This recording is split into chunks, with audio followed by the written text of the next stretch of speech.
Seigneur, c'est très important. Ah, mais justement, ça allait être justement l'objet de ma prochaine question. Qui seront parmi les chrétiens, hein? Oui, bon, pour les autres, bon, ça c'est Dieu qui va s'occuper de leur sort. Moi, je m'inquiète pour les nôtres. Parmi les nôtres, qui risque d'être enlevé, qui sera enlevé, qui risque de ne pas être enlevé, qui risque de rater l'enlèvement? Non, mais il faut d'abord qu'on lise bien les Écritures. Parce que nous ne faisons pas un enseignement. Nous croyons d'abord qu'il y aura l'enlèvement. Et nous croyons que parmi ceux qui sont appelés, tous ne seront pas enlevés. Ok. Donc, je vais donner 2-3 éléments dans la Bible. Le premier élément, je donne, Lot est sorti du pays d'Égypte. Lui, sa femme et ses deux filles. Dieu leur a dit, allez à la montagne. Mais remarquez que, bien qu'ils sont sortis, la femme de Lot n'est pas arrivée à la montagne. C'est un élément qui doit attirer votre attention. Un jour, Jésus prend les disciples.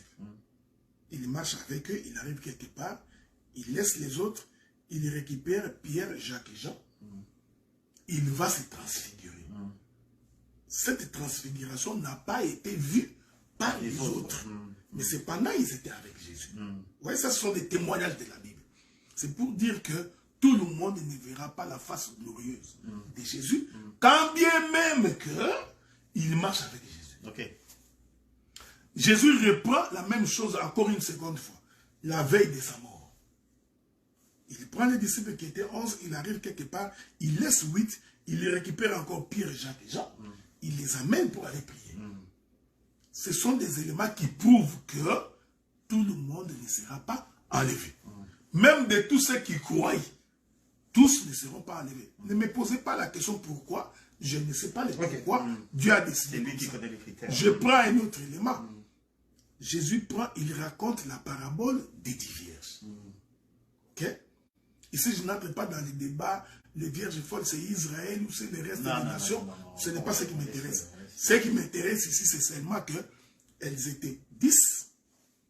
Elles avaient tous des lampes, de l'huile dans leurs lampes. Mais quand le Seigneur est venu, certaines ont vu leur huile en train de diminuer. Alors, ils sont allés pour chercher de l'huile. L'époux est arrivé, 5 sont entrés, 5 sont restés. Cependant, toutes les 10 étaient des vierges. Et toutes les 10 attendaient le Seigneur. Donc, je voudrais vous rassurer, pendant que nous prions comme ça ensemble, nous n'avons aucune garantie que nous tous là, nous allons entrer.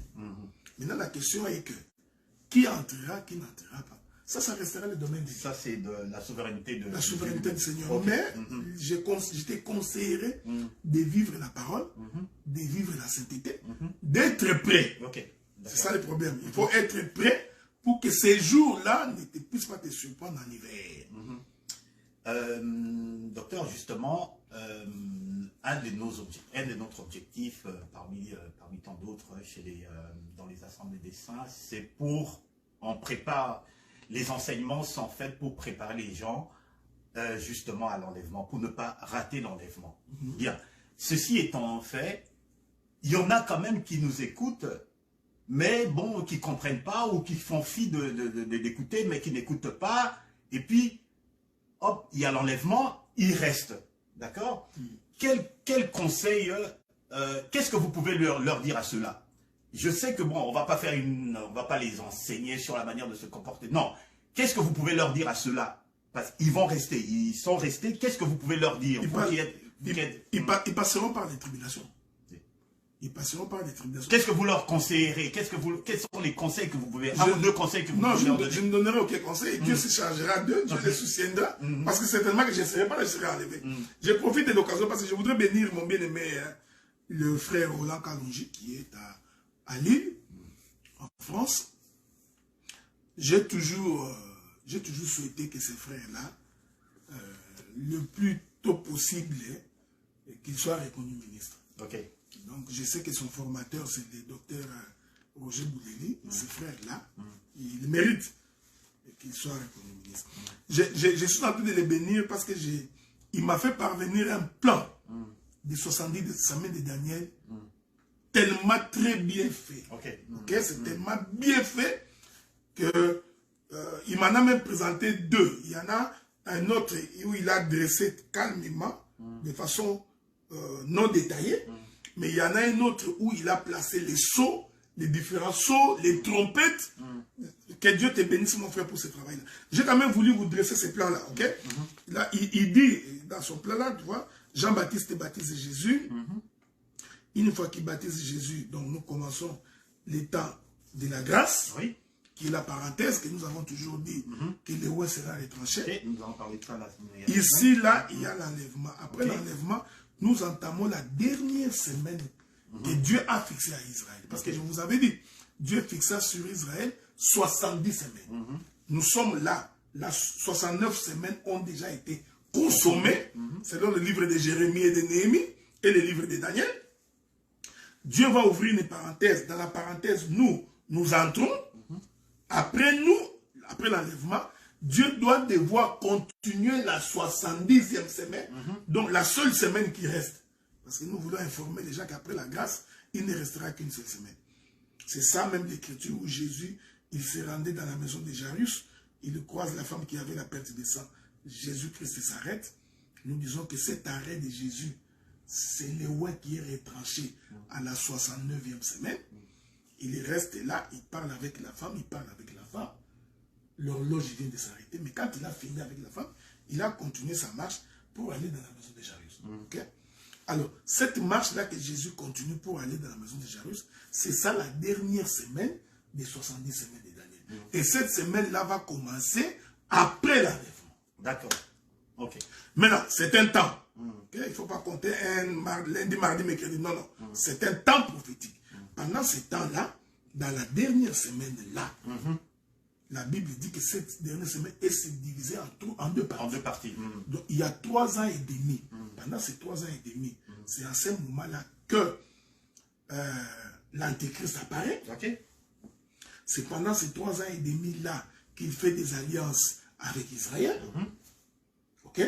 Et c'est également au milieu de cette semaine-là que les deux Oliviers, Moïse et Élie, vont apparaître, annoncer la bonne nouvelle. L'Antéchrist va les avoir, il va les tuer et l'exposer sur la place publique. Ok? Ils sont déjà là? Non, non, ils vont être manifestés après l'enlèvement. Ok. Manifestés, mais est-ce qu'ils sont... Il est possible qu'ils soient déjà là? Je ne sais pas. Je ne pense pas qu'ils soient déjà là. Je pense qu'il faut que l'enlèvement ait lieu pour que nous voyons leur manifestation. Ok. Mais c'est d'abord précédé par le règne de l'Antéchrist qui va mettre un semblant de paix. Bien. Okay? L'Écriture dit que l'Esprit descendra sur ces gens-là, ils se mettront sur leurs 2 pieds. Okay? Et puis, Israël va commencer sa partie de la repentance. C'est à ce moment-là que les différentes nations vont se coaliser pour attaquer Israël. Ok. Ok? Donc, c'est comme ça que nous parlerons après cela de ce qu'on appelle la guerre, qu'on appelle généralement guerre d'Armageddon, que nous considérons que ce n'est pas dans la Bible. Parce que le terme Armageddon n'est pas dans la Bible. D'accord. Donc, mais nous savons tout simplement que c'est une... Quand on parle de ça, c'est donc pour le retour du Christ. Ouais. Donc, c'est une guerre où les nations de la terre vont se coaliser contre Israël. Bien. C'est l'écriture où Dieu dit à Israël, je te mets en Canaan, mais je laisse tout autour de toi des nations qui vont te combattre. Okay? Donc, c'est un peu ça. On va maintenant rentrer dans le règne de l'Antéchrist. Okay. D'accord. Dans Daniel 7,24, ça dit « Les 10 cornes, ce sont 10 rois qui s'élèveront de ce royaume. Un autre s'élèvera après eux, il sera différent des premiers, il abaissera 3 rois. Il prononcera des paroles contre le Très-Haut, il opprimera les saints du Très-Haut, et il espérera changer le temps et la loi. » Il espérera changer le temps et la loi.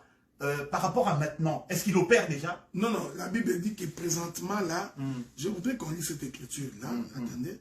La Bible dit que le mystère de l'iniquité agit déjà. Agit déjà.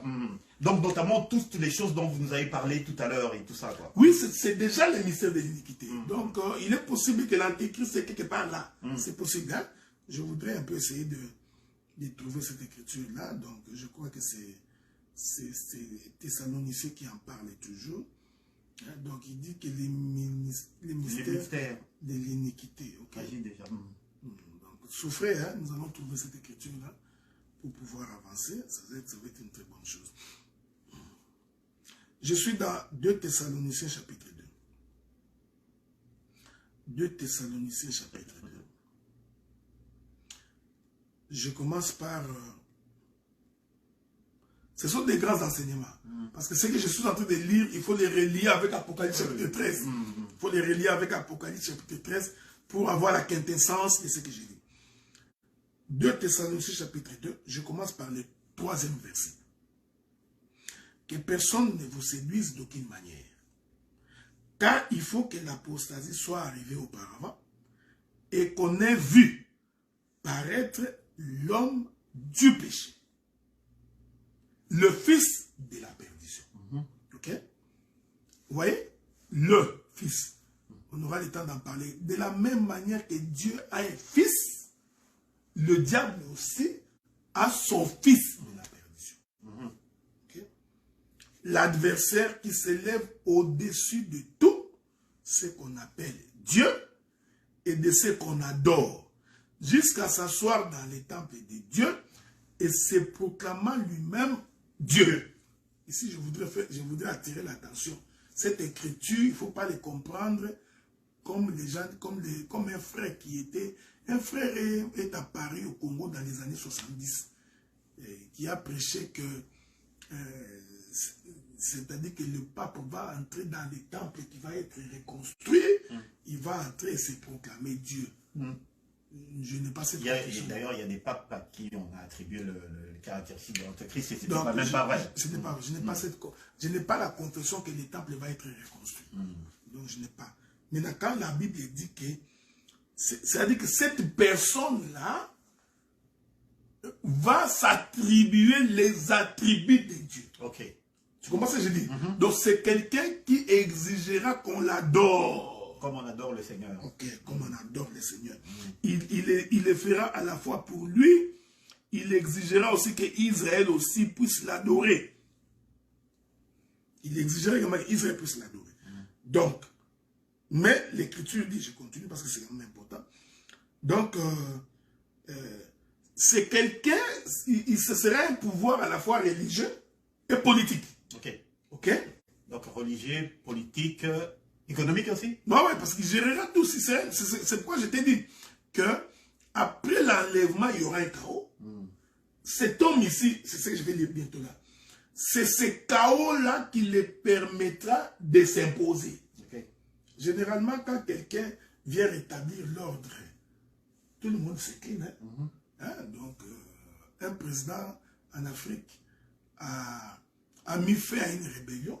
Tout le monde l'a applaudi. Donc, tu peux rester 100 ans.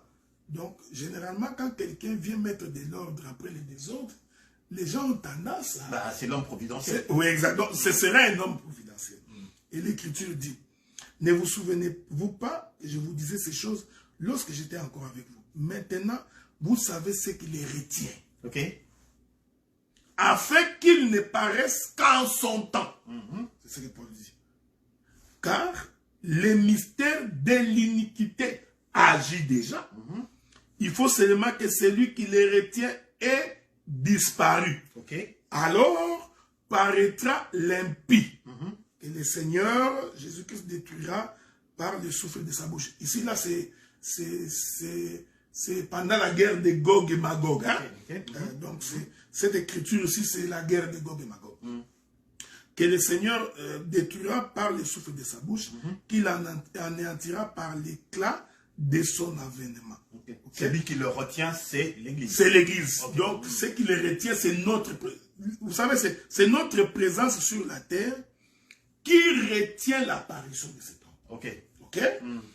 Maintenant, quand nous serons partis, il apparaîtra. Et lorsqu'il apparaîtra, Dieu le détruira. Dieu a fait ça dans le pays d'Égypte. Parce qu'en Égypte, là, c'est toute la Bible. Israël a juste toute la Bible. Donc, mais pas tout de suite. Pas tout de suite. Non, regardez. Tout le temps que Israël était en Égypte, Israël n'avait pas vu la face de Pharaon. Pharaon travaillait avec des contre-maîtres.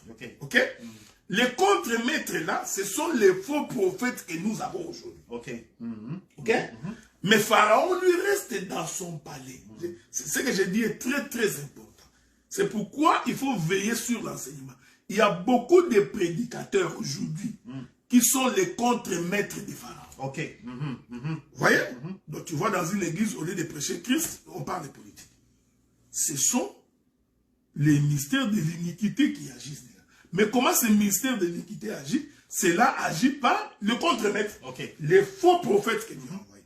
Tu verras dans une église, les ministres n'aiment que l'argent. Toute la prédication, il ne fait que la récolte d'argent. Tout argent. Mais son cœur est mauvais. C'est le mystère de l'iniquité. Donc c'est pourquoi en Égypte, les enfants d'Israël n'avaient pas vu Pharaon. Ils ont vu les contre-maîtres qui leur disaient, faites ceci, faites ceci. C'est 1 Thessaloniciens chapitre 4. Le mystère de l'iniquité agit déjà. Mais il agit au travers de faux prédicateurs. Maintenant, remarquez. Il suffit que ce qui les retient ait disparu. Je rentre en Égypte. Lorsque Israël est sorti, parce que cet Israël qui sort, c'est ça l'église qui disparaît. C'est alors maintenant que celui qui agissait par les contre-maîtres, il va donc sortir lui-même. Donc c'est ce jour-là que Pharaon, sa vraie face a été vue. Tu vois? Jamais Pharaon n'est allé donner les ordres aux enfants d'Israël. Mais lorsqu'Israël est sorti, c'est ça que ça nous dit. Donc il suffit que celui qui les retient ait disparu. Alors paraîtra l'homme du péché, l'homme de l'impie. Cet homme de l'impie, son image, c'est Pharaon. Ouais. Et Pharaon, quand il s'élève, la Bible dit que le Seigneur les détruira par le souffle de sa bouche. Il faut faire attention. Le souffle de la bouche de Dieu, c'était ça la mer rouge. Ouais. Parce que la Bible dit qu'un vent impétueux soufflera de l'Orient, séparera la mer rouge. Et c'est là-bas que Pharaon va venir mourir. En réalité, la mort de Pharaon dans la mer rouge, c'est ça la guerre de Gog et Magog. Bien. Donc, quand on dit, il y a un évangéliste, j'ai entendu un évangéliste qui a dit que 90%, il a dit, bien dit, 90% des églises, et tout ça, des églises du Seigneur, sont gérées par des antéchrists ou par la doctrine antéchrist. Est-ce que ça rejoint ce que vous êtes en train de dire? Non, bon, je ne voudrais pas dire 90%, mais je préfère dire la majorité. La majorité. Oui, mais il suffit de voir les actes qu'il pose. Il suffit de voir la manière dont il se comporte. Donc, en fait, la Bible dit qu'on reconnaît l'arbre par son fruit. Ok? Donc, il suffit de considérer comment ces gens-là se comportent. Est-ce que tu t'imagines que quelqu'un fait une délivrance en couchant les sœurs devant tout le monde? Donc vous voyez où nous en sommes arrivés. C'est-à-dire que des scènes obscènes. J'ai vu en Afrique du Sud quelqu'un qui a fait brouter toute une assemblée de l'herbe. Tu t'imagines? Je pensais, j'avais entendu parler, il y a 2 jours, j'ai vu ça à la télévision.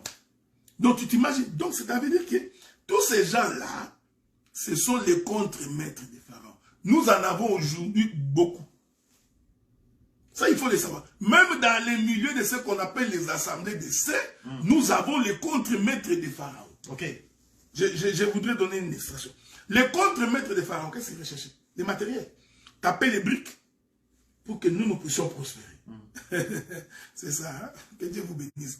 Donc, les contre-maîtres, c'était frappe les briques, il faut faire les briques pour que Pharaon et l'Égypte prospèrent. Donc, si tu vois un prédicateur, que tout son enseignement, c'est la recherche de l'argent, c'est un contre-maître des pharaons. On voudrait imposer les mains à quelqu'un, il faut de l'argent, une offrande spéciale. L'homme se bat à tout prix pour avoir de l'argent. C'est comme moi là, je vais faire une reconnaissance ministérielle. Donc si je dois me battre pour que ces frères-là me donnent l'argent. Pour que tu fasses la reconnaissance. Pour que je fasse la reconnaissance ministérielle, je suis un contre-maître des pharaons. Tu comprends ce que je dis? Tu veux être délivré. Non, envoyez-moi vos dîmes. Il y a des ministres comme ça. Il appelle partout. Il va dans des églises partout pour commencer à réclamer les dîmes. Envoyez-moi vos dîmes. Frère, toi, tu n'as pas donné la dîme. C'est un contre-maître de Pharaon. C'est un voleur. C'est ça les mystères de l'iniquité qui agit déjà. Donc, ce sont des collecteurs d'impôts que le diable a déjà envoyés. Il dit, allez me collecter l'argent. Moi, je vais venir après. C'est pourquoi vous voyez aujourd'hui l'église. On ne prêche pas la sainteté. Non. La crainte de Dieu. On ne prêche pas l'enlèvement. On ne prêche pas l'enlèvement. Le pardon non plus. La conversion non plus. Donc, ces thèmes-là qui fait que l'homme soit sauvé ne sont plus prêchés. J'ai vu des prédicateurs insultés sans s'excuser. Ministre, entre guillemets, il insulte. J'ai dit, frère, il insulte. Sur les ondes également. Sur les réseaux sociaux. Okay. D'un ministre qui entre, qui insulte l'autre. Il insulte une soeur. Il insulte un frère, ministre. Non, frère. C'est un contre-maître de Pharaon. Et il a la conscience tranquille. Le matin aussi, il met sa caméra. Nous allons prier le Seigneur. Et le Seigneur écoute notre prière. Non. Bien aimé dans les Seigneurs. Bien aimé dans les Seigneurs. Non. Tu insultes et puis tu pries. Tu vois, le mystère de l'iniquité. Je vous avais dit, l'iniquité, c'est caractérisé par le fait qu'il y a un manque de conscience. Ça ne leur dit absolument rien. Il fait du mal à son frère, ça ne lui dit rien. Il est irreconnaissant.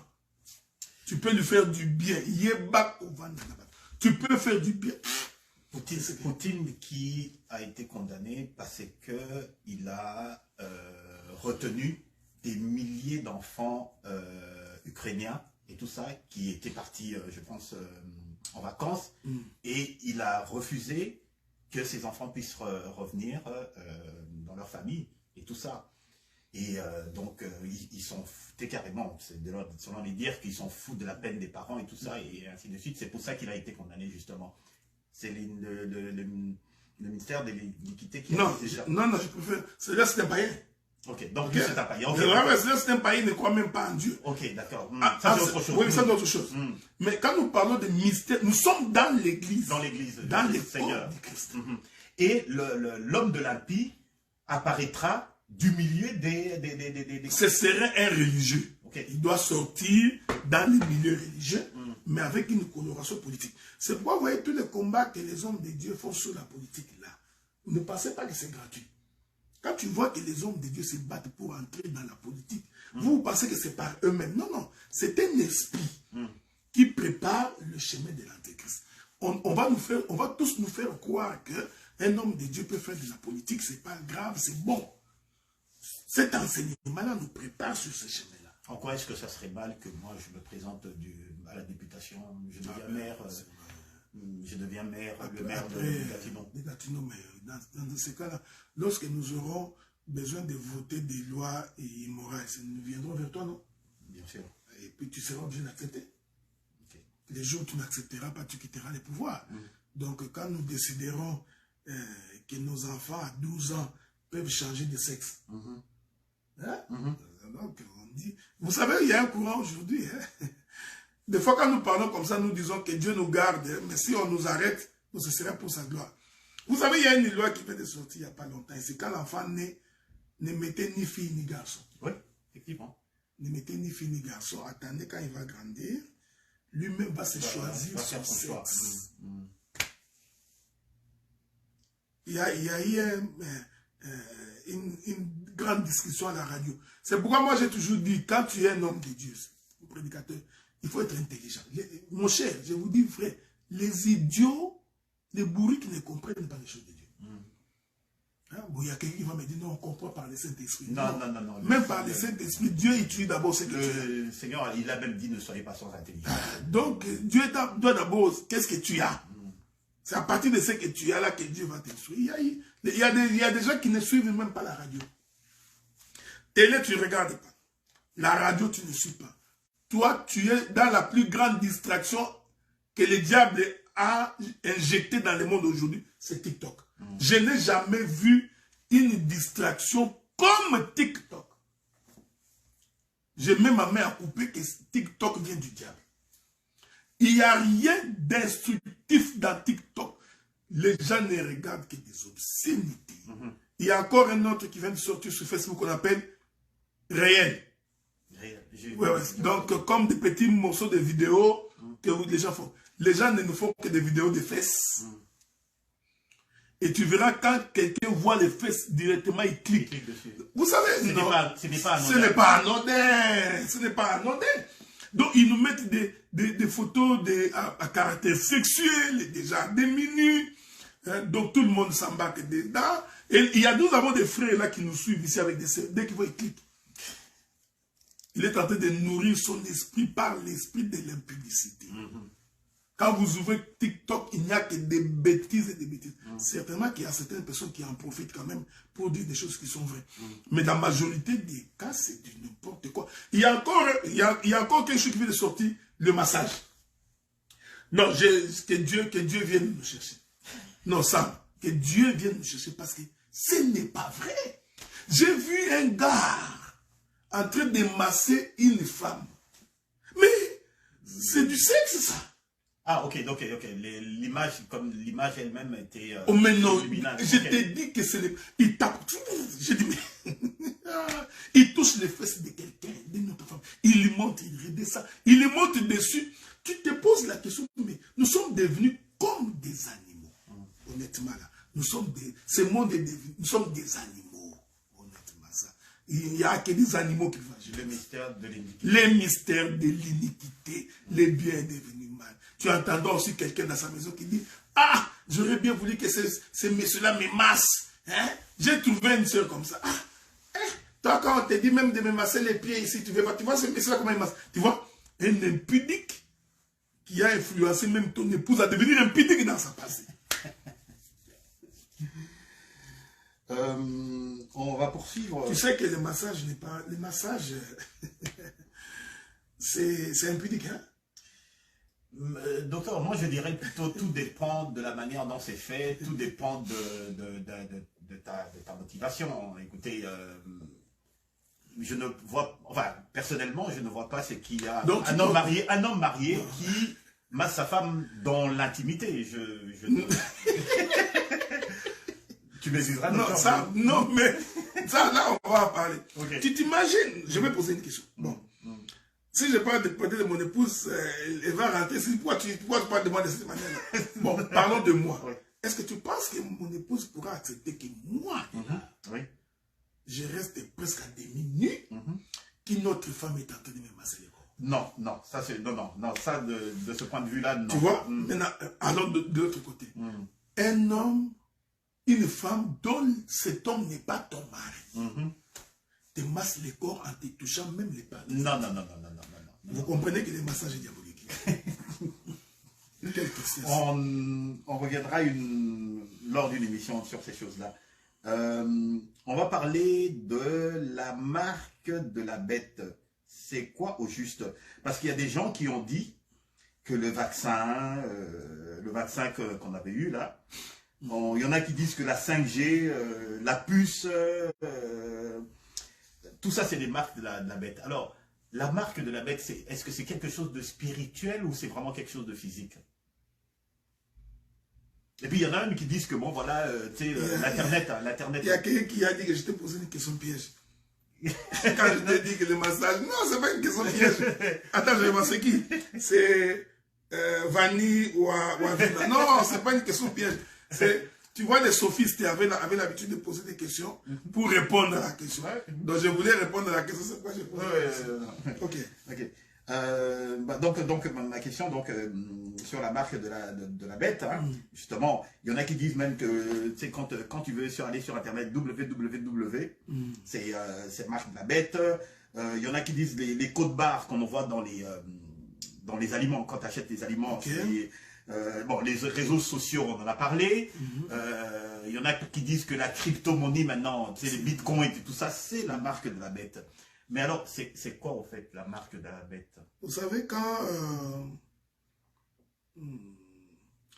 quelqu'un n'a pas l'enseignement, il dit n'importe quoi.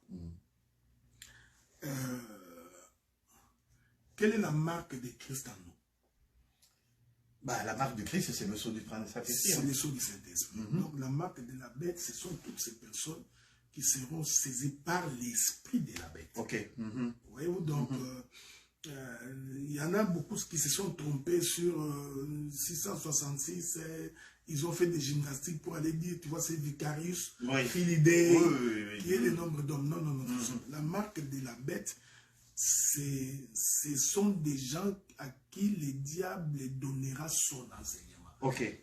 Parce que c'est l'enseignement. Il y a une écriture, hein. Laissez-moi trouver cette écriture-là, ok? Parce que des fois, les gens, ils se trompent pour rien. Je ne sais pas si j'ai trouvé cette écriture-là, souffrez.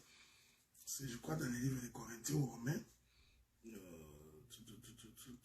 Souffrez avec moi. Je n'ai pas l'écriture, mais je crois que je la trouverai si le Seigneur le permet. Où la Bible dit que nous serons marqués des sceaux. Ok? Attendez un peu. Si je ne trouve pas ça, nous allons revenir plus tard. Mais j'espère pouvoir les trouver. Donc, quand nous parlons de la marque de la bête, nous parlons de l'esprit du diable. Ok. Et cet esprit du diable-là provient des faux enseignements. Ok. Ok? Donc, celui qui a un faux enseignement, spirituellement, il est marqué. Ok. Ok? Or, la bête, c'est l'antéchrist. Lui-même. Tu vois? Et l'antéchrist prêche par l'enseignement. Ok. Il se prostitue par l'enseignement. Ok? Ce n'est pas qu'il couche avec les gens, des choses comme ça. Je sais si je vais trouver ça. C'est pas grave. Ok, mais nous pourrons y revenir plus tard. Ok? Mais il dit ça dans Corinthiens. Okay? Le Seigneur dit ça. Voilà. Je prends 2 Corinthiens chapitre 1er. 2 Corinthiens chapitre 1er. 2 Corinthiens chapitre 1er. Je commence par le verset 18. Pour comprendre la marque de la bête, il faut comprendre les Écritures. Il est écrit: aussi vrai que Dieu est fidèle, la parole que nous vous avons adressée n'a pas été oui et non. Car le Fils de Dieu, Jésus-Christ, qui a été prêché parmi nous, au milieu de vous, par moi et par Sylvain et par Timothée, n'a pas été oui et non, mais c'est oui qui a été en lui. Car pour ce qui concerne toutes les promesses de Dieu, c'est en lui qu'est le oui. C'est pourquoi encore l'amen par lui est prononcé par nous à la gloire de Dieu. Verset 21. C'est lui qui nous a affermis avec vous en Christ et qui nous a oués. Ok? Vous voyez, hein? La marque de la bête, c'est aussi une onction. Il dit qu'il nous a oués, c'est Dieu. Lequel nous a marqués de son sceau et a mis dans nos cœurs les arts de l'esprit. Donc, le diable agissant par imitation, nous sommes marqués par l'esprit de Dieu. C'est ça la marque que Dieu a mis en nous. La marque de la bête, et nous, la marque de Dieu, nous l'avons de par l'enseignement qui nous donne le Saint-Esprit. La marque de la bête provient du fait que quelqu'un qui a un faux enseignement, il est marqué par la bête. Au point d'adorer la bête. Au point d'adorer la bête. Ça, c'est Apocalypse chapitre 13. Mais la personne qui adore la bête, des fois lui-même ne se rend pas compte qu'il est en train d'adorer la bête. Il lui croit adorer Dieu. Vous voyez, c'est pourquoi, remarquez, tous les combats que nous avons aujourd'hui résident dans quoi? Ils résident dans l'enseignement. Quand les gens s'opposent à nous, c'est par rapport à quoi? C'est par rapport à l'enseignement. Tu verras rarement que les gens s'opposaient à quelqu'un à cause de son comportement. Dans la majorité des cas, c'est toujours, ces choses-là qu'ils enseignent n'est pas vrai. Ils sont dans les faux enseignements. Mais ce n'est pas pour rien, parce que le diable sait que celui qui a l'enseignement, ça devient difficile qu'il soit habité par un autre esprit. Alors, il faudrait obscurcir sa raison pour que son entendement soit flouté Et ça permet à ce moment-là de faire entrer un faux enseignement. Dès que les faux enseignements entrent, tu as la marque de la bête. C'est comme ça que les gens ont prêché 666, c'est ça la marque de la bête. Non. Ben non, parce qu'il semblerait même qu'on a calculé le nom de certaines personnes, des personnes éminentes, et puis ça a donné 666. Tu vois, donc, non, ce n'est pas parce que tu as lu que 666, c'est les chiffres d'homme. Il faut faire très attention quand tu n'as pas la révélation de l'écriture. Ok? Donc, c'est comme ça que beaucoup, ils ont spéculé, tu vois, les vaccins, c'est ça la marque de la bête. Parce que dans leur entendement, ils pensent que la marque doit être un signe comme ça. Ok? Non, c'est sur leur front, c'est comme si ça va être comme ça. Non, il faut demander aux sorciers. Les sorciers, quand ils te voient passer, lui, le sorcier, il voit. Tu marches normalement, mais dans son esprit, il voit autre chose, il voit que ça, c'est un enfant de Dieu. C'est l'aura, c'est ce qu'on appelle l'aura, l'aura qui... les non, hommes religieux spirituels puissent voir. Non, ce sont des démons. Oui, c'est ça. Ah ouais, donc, les gens de mauvaise vie qui consultent les diables, lui, quand il te voit, il peut savoir que... C'est pourquoi tu verras, il y a des fois, tu vas dans une entreprise pour travailler, tellement que le manager est dans l'occultisme très avancé, que toi, tu es chrétien, tu n'as même pas commencé, oui. Sans motif. Il t'écrit des situations pour que tu partes. Parce qu'en fait, ta présence est en train de les déranger. Quand tu vas dans une assemblée où les prédicateurs étaient occultistes et que toi, tu es quelqu'un de prière, très rempli de cet esprit, tu verras la personne t'appeler, mais pourquoi tu me combats? Tu te poses, pourquoi je te combats? Non, pourquoi tu me combats? Parce que lui, sur le plan spirituel, il a compris que cet homme, il est l'enseignement. C'est comme ça que même quand tu vas dans des prières, des campagnes d'évangélisation, tu verras quand un pasteur est en train de parler, que tout le monde écrit Amen. Il voit quelqu'un qui est concentré, qui les regarde, lui-même sait que cet homme ici a la connaissance. Il comprend que tout ce que j'ai fait ici, ce sont des aventures. Continuons sur le ministère de l'Équité qui a... Mais il est presque 18 h. Hein? Oui, bon, enfin, on va dans les dernières questions. Est-ce que vous avez entendu parler de quelque chose qui s'appelle la maison de la famille abrahamique? C'est quoi encore? Tu as des choses que tu dis. Ça, c'est sûr que c'est une fraternité encore. C'est en fait dans l'esprit de l'écuménisme. C'est-à-dire que c'est quelque part en Arabie Saoudite, on a rassemblé les trois religions monothéistes. C'est-à-dire que l'islam, la religion chrétienne et la religion juive. Exactement.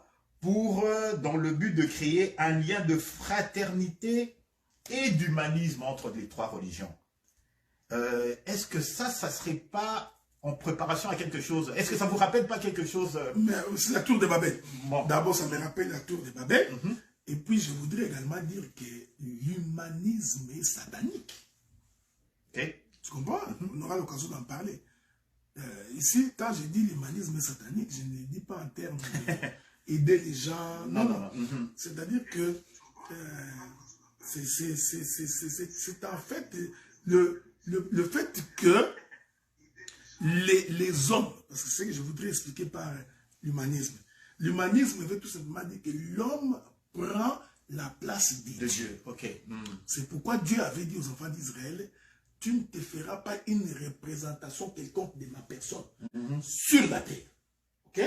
Parce que Dieu était en train de combattre cette pensée-là. C'est cette pensée qui dit, mettons-nous ensemble, faisons une tour et nous arriverons au ciel. Ouais? Dieu n'aime pas ça. Donc, toutes ces loges-là, bon, je ne voudrais pas dire que ça prépare aussi l'arrivée de l'Antéchrist, parce que l'Antéchrist aura aussi pour mission de mettre ensemble toutes les religions. Ok. C'est là qu'on a dit qu'il y aura un règne également, un règne politique et religieux et économique. Ce n'est pas pour rien, vous remarquez que les questions religieuses sont d'une sensibilité telle que vous n'avez aucune idée. Okay. Ce n'est pas pour rien, je n'ai jamais vu pourquoi une question religieuse devrait autant nous diviser de cette manière. Okay. Chacun pèse dans son coin, mais vous allez remarquer que la question religieuse est d'une sensibilité impossible. Et les politiques se battent toujours pour que les religions se mettent ensemble. Ok.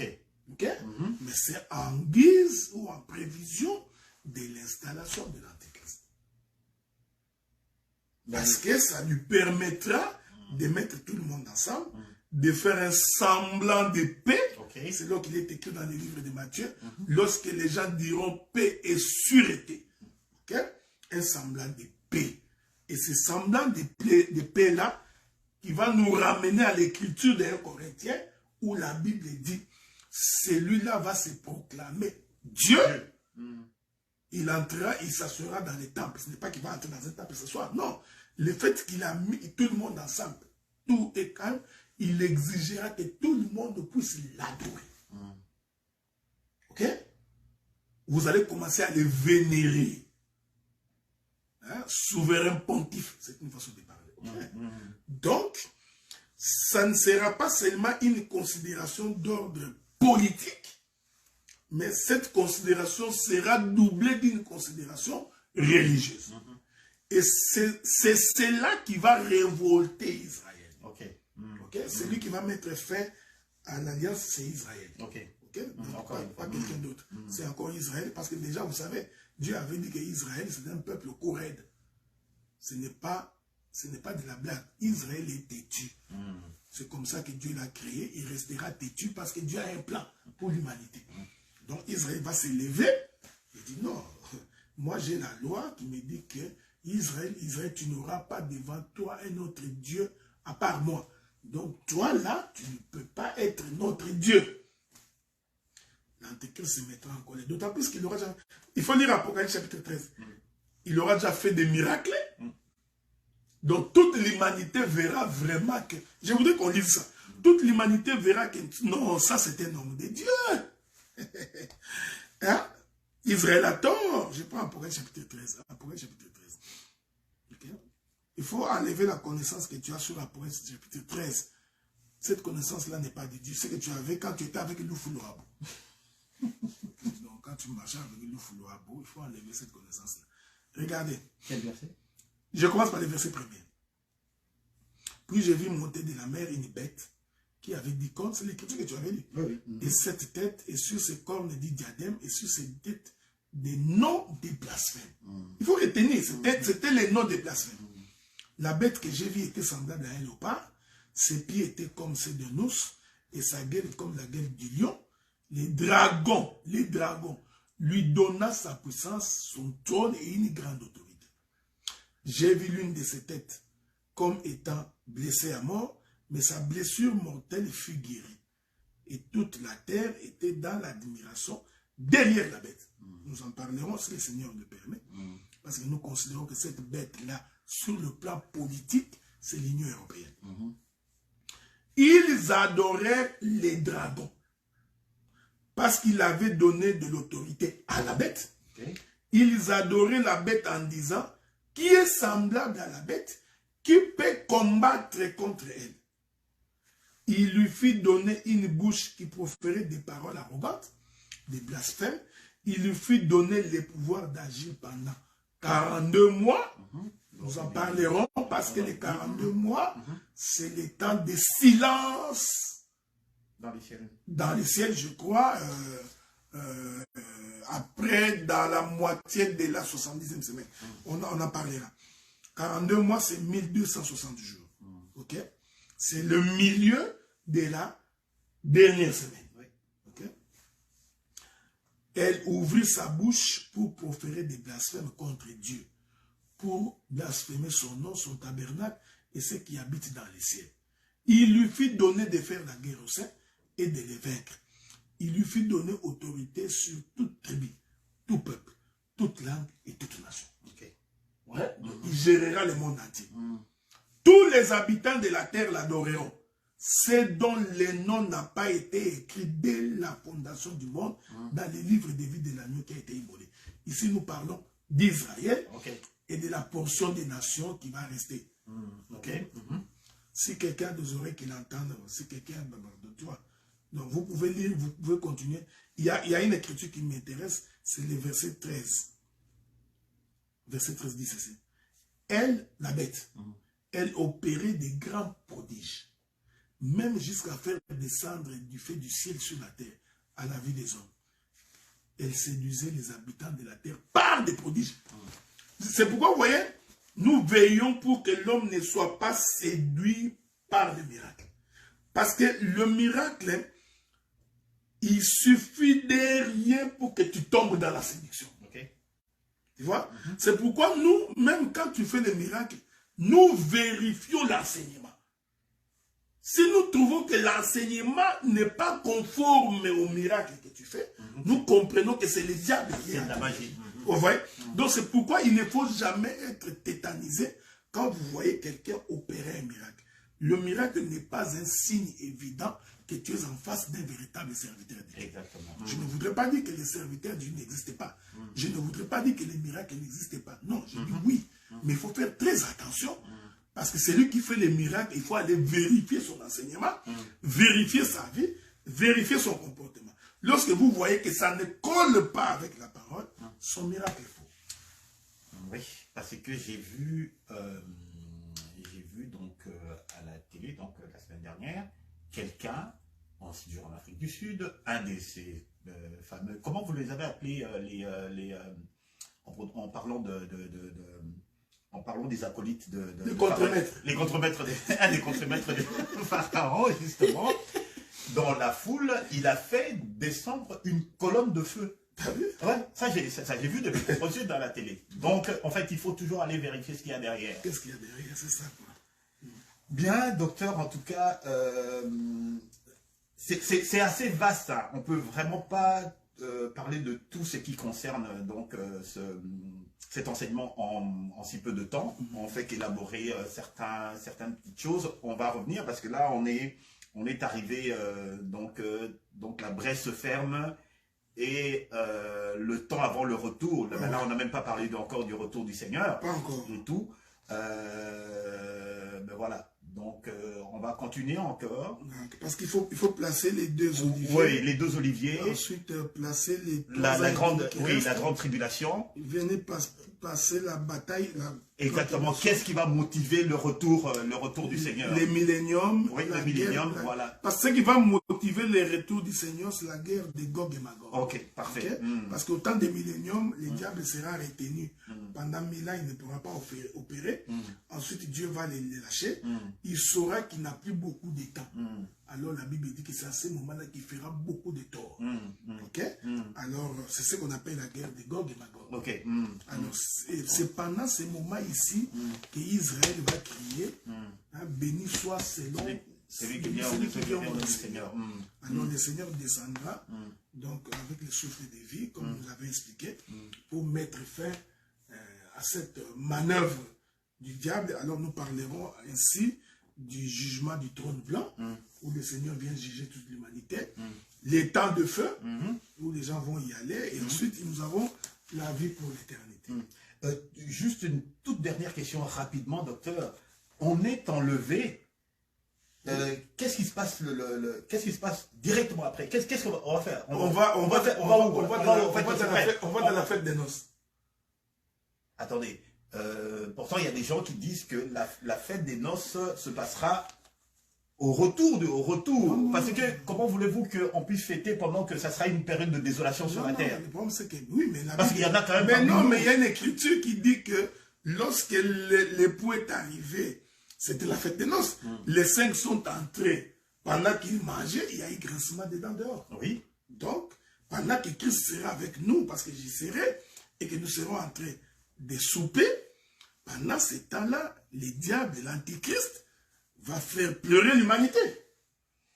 On sera en train de se réjouir avec le Seigneur pendant que ceux de notre sont en train de souffrir. Bon. Nous serons en train de nous réjouir. Il ne faut pas avoir un esprit humain, quoi, c'est ça. Non, bien. Non, mais comprenez mon objection, docteur. Non, nous serons en train de nous réjouir pendant ce temps-là. Il y aura un grincement des dents dehors.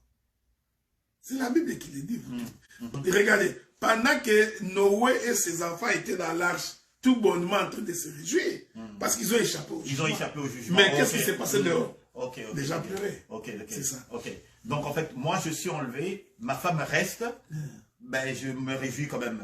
Au moins je me suis échappé. Parce que de toute façon, il n'y a pas de mariage. Tu n'auras plus d'importance. Tu oublieras ta femme d'une fois qu'elle sera. Ce n'est pas pour être méchant, mais bon, c'est la parole de Dieu. Exactement. Merci beaucoup, docteur. En tout cas, ça a été très enrichissant.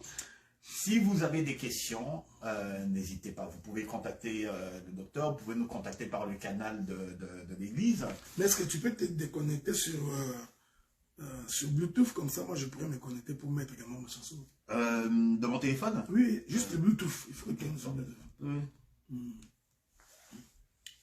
Sinon, tu peux l'éteindre. Okay, voilà, tu peux continuer, c'est pas grave. C'est toi qui parlais, non? Oui, non, moi j'avais fini. Tu concluais. En fait, c'est vrai, je voulais juste donc le mot de la fin. 1 minute, vous avez 1 minute pour brièvement, même une exhortation, que ça soit sur le sujet, un communiqué, n'importe quoi, vous avez la parole, vous avez 1 minute pour faire, pour la fin. Bon, je pense que je ne pourrais pas me connecter parce que je crois que ce téléphone-là est connecté là-bas. Ce qui n'est pas grave, on va faire autrement. Donc, d'abord, nous voulons vous remercier de rester connectés. Les choses que nous abordons sont prophétiques et nous les faisons de façon un peu ramassée. Mais ce que je voudrais vous demander, mes bien-aimés frères et sœurs, c'est d'abord de vivre la parole, de craindre Dieu, ce qui est la chose la plus importante. Sers Dieu avec honnêteté et sincérité, avec un cœur converti et repentant. Donc, si tu as commis quelques erreurs quelque part, ça ne coûte rien que de réparer. Pendant qu'il est encore temps. Pendant qu'il est encore temps, demander pardon, ce n'est pas mauvais. Le Seigneur se souviendra de vous. Et puis, je rappelle aux bien-aimés que nous avons rendez-vous en Europe. Donc, nous avons rendez-vous en Allemagne, à Cologne. Et nous avons également rendez-vous à Lyon, en France. Je souhaite véritablement, vous qui êtes en Europe, venir aussi nombreux. Ce sera en été. Nous serons pendant les vacances. Est-ce que c'est une simple campagne d'évangélisation ou c'est dans un cadre bien défini, une conférence sur un thème bien spécifique? Non, ce serait juste que le frère est en train de communier et nous prêcherons la parole. Ok, d'accord. Donc, déplacez-vous, ce serait une très bonne chose. Des fois, tu dépenses ton argent pour des choses qui ne sont pas utiles. Mais si tu payes ton billet de train, d'avion, ou tu prends une voiture en location et que tu te déplaces pour venir écouter la parole, communier avec tes frères, ce serait une très, très bonne chose. Ok? Donc, nous comptons sur vous là-dessus. Que le Seigneur Dieu vous bénisse. Voilà. Merci beaucoup, docteur. Et puis, bonne soirée. Et puis, merci pour tous ceux qui nous ont suivis jusqu'à la fin. Et même ceux qui sont partis avant, il n'y a pas de problème. Et nous, on se retrouve dans 2 semaines. Dans 2 semaines, exactement. Pour un nouveau thème. Mais regardez, je voulais quand même dire quelque chose, mes bien-aimés. L'émission j'ai décidé de sursoir un peu. Qu'est-ce que c'est comme... C'est l'émission, c'est un nouveau concept que j'avais créé, que je voulais commencer. Apprendre à vivre avec les gens. Alors, beaucoup ont pensé que je vais faire cette émission-là pour régler des comptes à des gens. Ok? Alors, par sagesse, je préfère ne pas le faire. Parce que je ne voudrais pas donner l'impression que je rends des comptes aux gens. Mais docteur, que pensez-vous de toutes les personnes qui prennent, voilà, ils écoutent un enseignement, ils écoutent une prédication, ils le prennent personnel comme si... Non, mais vous savez, quand quelqu'un est convaincu qu'il t'a fait du tort, il se reproche de quelque chose, il croira que tout ce que j'ai dit, c'est que je suis en train de le dire par rapport à sa personne. Alors moi, je voudrais éviter cela, ok? C'est pourquoi j'ai préféré sursoir d'abord cette émission. Je préfère encore que vous me posez des questions que je réponds, que de venir faire une émission alors que mes intentions sont nobles. Juste pour apprendre à gens comment vivre avec les autres. Mais certains pourront croire, non, il est en train de faire cette émission-là parce qu'il est en conflit avec tel. Tu vois, il se parle pas. D'abord, je vous informe que je parle avec tout le monde. Donc, tu vois, c'est parce qu'il s'est séparé avec tel. Donc, je voudrais éviter ça. Parce que généralement, quand les gens ont un problème avec toi, ils commencent à s'imaginer des choses dans leur tête. Tout ce qui nous arrive, le malheur qui nous arrive ici, c'est seulement parce que nous faisons des songes. Ce n'est pas de notre faute, c'est Dieu qui nous a donné les songes. Alors, beaucoup sont devenus jaloux. Beaucoup de haine et de jalousie. Nous commençons même à nous poser la question où mettre les pieds ou ne pas mettre les pieds. Donc si j'arrive en Europe comme ça, que tu m'invites, je refuse de venir, ce n'est pas que j'ai un problème avec toi. Je commence tellement à avoir peur de dire, est-ce que ce n'est pas là-bas qu'on va aller m'empoisonner? Tu vois? Donc, je vous aime bien, mais surtout n'essayez pas de m'inviter à la maison parce que je ne viendrai pas. Je ne viendrai pas par précaution. au regard de tout ce que je vois aujourd'hui, je préfère me préserver parce que l'homme prudent voit le mal des doigts. Donc, si tu as un cadeau à me le faire, donne-moi l'argent, je mettrai dans ma poche. Ne dis pas que je vais préparer, je viendrai manger parce que je ne viendrai pas. Ah, carrément. Ah ouais, non, non, par précaution. Ok. Tu vois, je peux avoir été empoisonné ailleurs. Je viens manger chez toi, ça arrive que non, c'est chez lui qu'il a été empoisonné. Donc, je voudrais vraiment être très prudent là-dessus. Donc, je vous aime bien, je vous adore bien, mais le monde est devenu tellement méchant qu'on commence à faire très attention. Voilà, que Dieu vous bénisse. Que Dieu vous bénisse.